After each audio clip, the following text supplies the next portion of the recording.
Long before the skyscrapers and highways, before parishes with towering icons and ornate domes, there were immigrants, ordinary people carrying with them faith, memory, and a longing for God. This is the story of how Serbian Orthodox Christians transplanted their faith from the old world to the new, how churches were built, bishops consecrated, and communities preserved amid change. From small prayer gatherings to monasteries, from Russian oversight to canonical autonomy, this is the journey of the Serbian Orthodox Church in North America. In the late 19th century, waves of Serbs began arriving in North America. Some came seeking work in mines, factories, on farms. Others fled political or ethnic pressures in the Austro-Hungarian and Ottoman empires. These early immigrants were few in number at first, but they brought with them the Orthodox faith, the church calendar, liturgy in Church Slavonic and Serbian, and a strong sense of identity. One of the earliest distinctly Serbian Orthodox congregations was in Jackson, California. In 1894, the Serbian immigrants there built Saint Sava Church, perched atop a hill in a mining town. Also, in port cities like Galveston, Texas, and the industrial centers of Pennsylvania, Ohio, Michigan, Illinois, many Serbian communities began gathering for worship. A key figure emerges very early on, Archimandrite Sebastian Dabovich.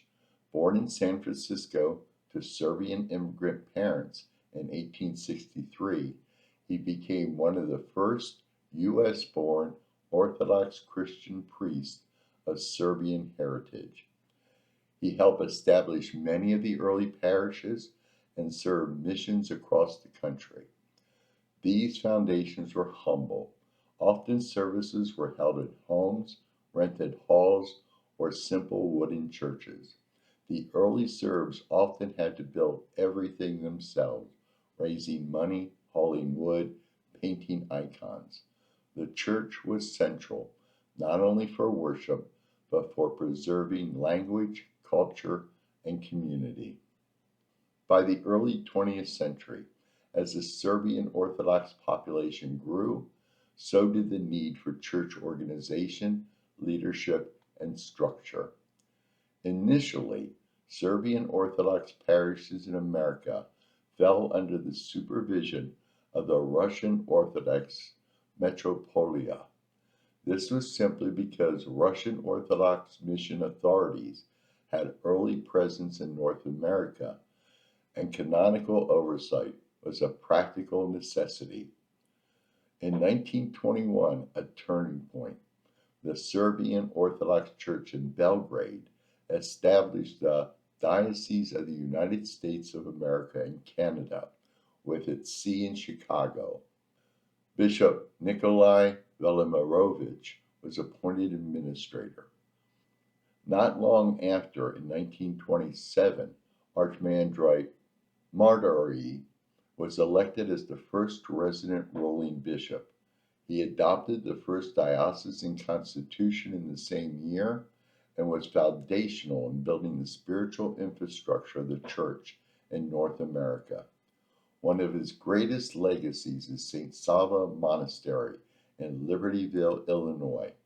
Founded in 1923, later becoming the diocesan see, this monastery has served as a center for prayer, retreat, pilgrimage, and leadership. It was built with sacrifice and the help of benefactors, both from Serbia and among the diaspora. Through the early to mid-20th century, the Serbian Orthodox Church in North America faced both blessings and trials, one being immigration wave and cultural retention. Large number of Serbs came in two significant waves, before World War I and after World War II, especially as refugees from war or from communist regimes. With them also came priests, icons, traditions, and due to this there was a need to build up parishes and new homes. But holding on to culture and language was hard. Second and third generation Serbian Americans often found themselves caught between preserving Serbian liturgy, language, traditions, and integrating into broader American cultures. Churches had to adapt. Services, sometimes in English or mixed languages, Sunday schools, youth programs, cultural festivals. This struggle of identity shaped the church's life deeply. A major moment came in the 1960s when issues of jurisdiction, governance, and direction led to disagreement. In 1963, the Holy Assembly of Bishops in Belgrade decided to reorganize the USA-Canada diocese into three dioceses: Midwest, East with Canada, and West. However, Bishop Dionysii disagreed with the decision, leading to a schism that lasted nearly 30 years. During that split, there were parallel structures, multiple claims to authority, confusion among parishes, difficulties in canonical recognition. But by the 1990s, efforts towards reconciliation began. Eucharistic unity was restored.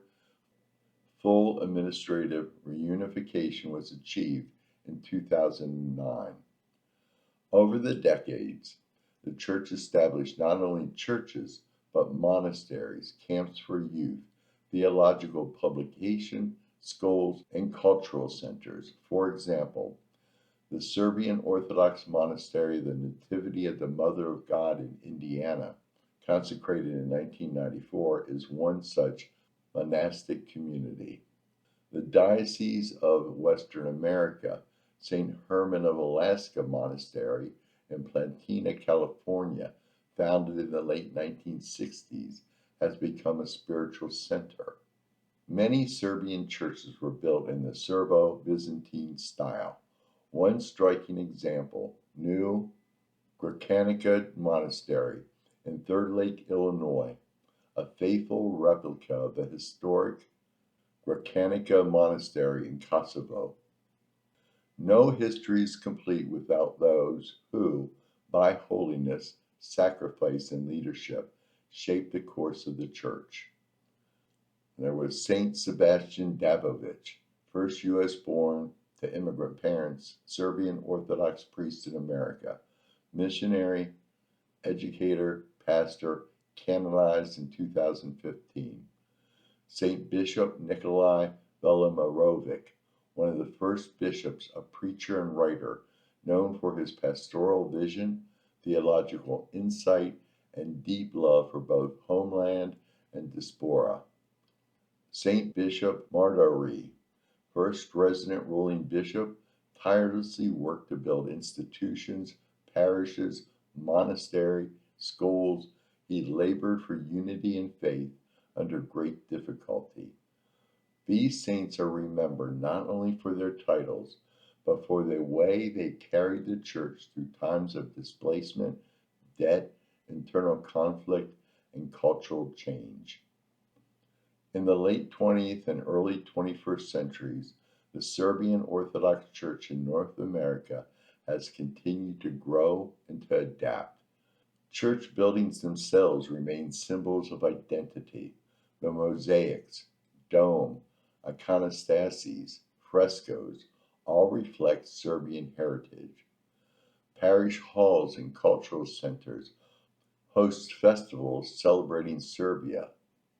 Parish hall and cultural centers host festivals celebrating Slava, Serbian music, dance, and language.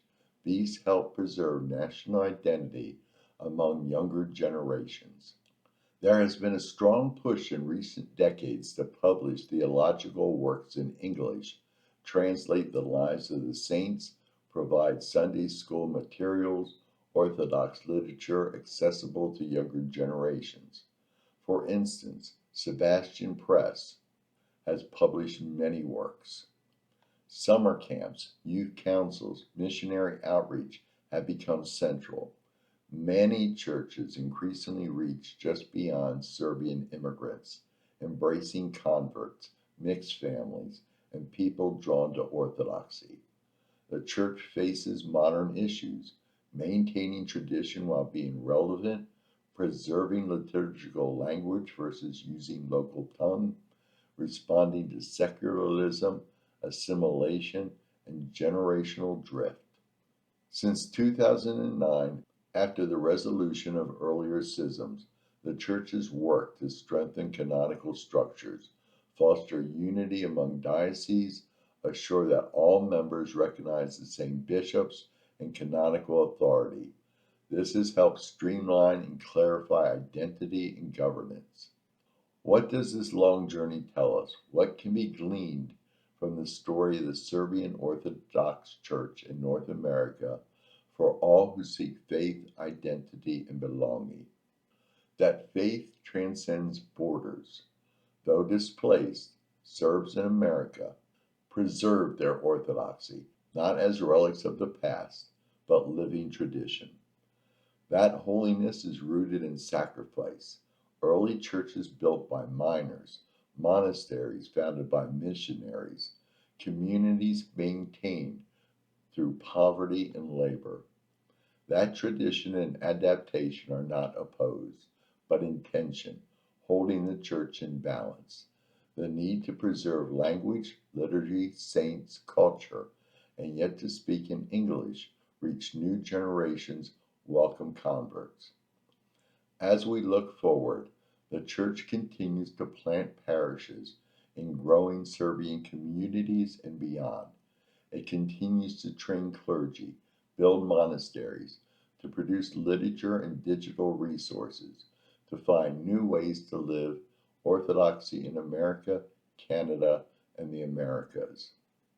From the first prayer in a mining town in California to the grand arches of New Gračanica Monastery, from saintly fathers to devoted mothers maintaining Slava in their homes, the Serbian Orthodox Church in North America has survived and thrived.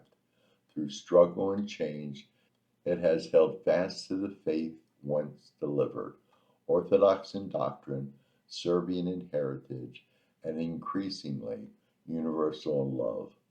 May God grant her growth, unity, holiness, and peace. I hope you enjoyed this short little history of the Serbian Orthodox Church in America, and if so, please consider subscribing to the channel, maybe give it a thumbs up, hit the notification bell, and comment. It helps the YouTube algorithm get these videos out for more people to see. Again, hope you enjoyed it. Thank you for watching, and have a blessed day.